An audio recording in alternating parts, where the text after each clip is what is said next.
We have assumed that we could manage individual components of an ecological system independently, find an optimal balance between supply and demand for each component, and that other attributes of the system would stay largely constant through time. But, as we learn more about ecological and human systems, these assumptions are being shattered. Ecological systems are extremely dynamic, their behaviour much more like the analogy of a boat at sea.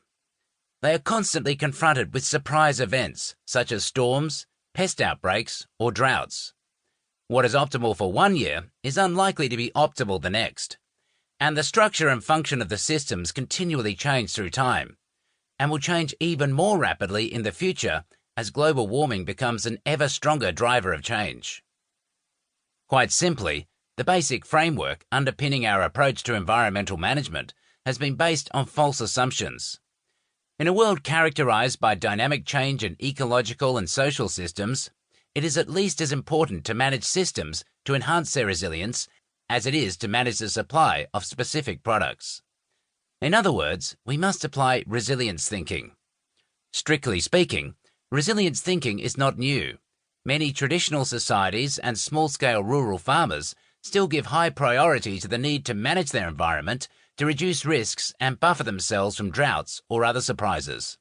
Unfortunately, resilience thinking is a concept that is virtually absent from the academic and management institutions that dominate large-scale resource management practices today. One notable exception is a group of ecologists and social scientists who began working on these issues more than 15 years ago through a network they named the Resilience Alliance. Research undertaken through this network quickly emerged as some of the most exciting and provocative work in the biological and social sciences. The Resilience Alliance is a crucible in which an entirely new paradigm for understanding and managing our environment is taking form. This book provides a window into this rapidly emerging field and framework. Drawing heavily on case studies and research undertaken through the Resilience Alliance and written in non-technical and engaging style, resilience thinking takes these issues out of their academic setting and translates them directly into practical guidance for people interested in their application in the real world. For many listeners, this book will introduce concepts and ideas that will take time to fully understand.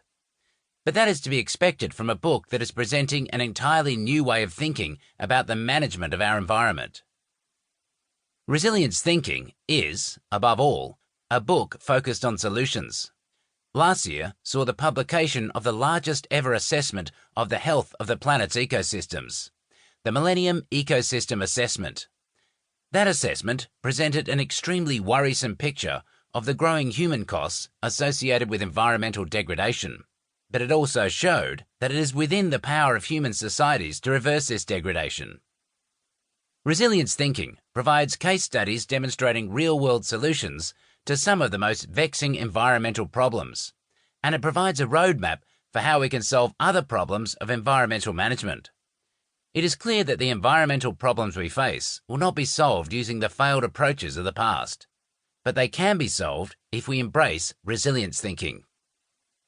Walter V. Reed, Stanford University, Director of the Millennium Ecosystem Assessment. Preface. Resilience is the capacity of a system to absorb disturbance and still retain its basic function and structure. This sounds like a relatively straightforward statement, but when applied to systems of humans and nature, it has far-reaching consequences. Resilience thinking arose out of appeals from colleagues in science and industry for a plainly written account of what resilience is all about, and how a resilience approach to managing resources differs from current practices. Don't give me complicated theory. Just give me 5 good case studies, then I'll know what you mean, was the explicit request from one industry colleague. So that's what we set out to do. After various iterations, reviews, and much redrafting, the 5 Good Case Studies book, as it became known, has evolved into the book now before you.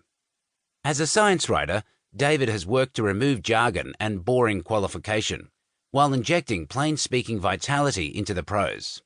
As a scientist, Brian has had the spectre of colleagues peering over his shoulder and pointing at unsubstantiated statements and loose definitions.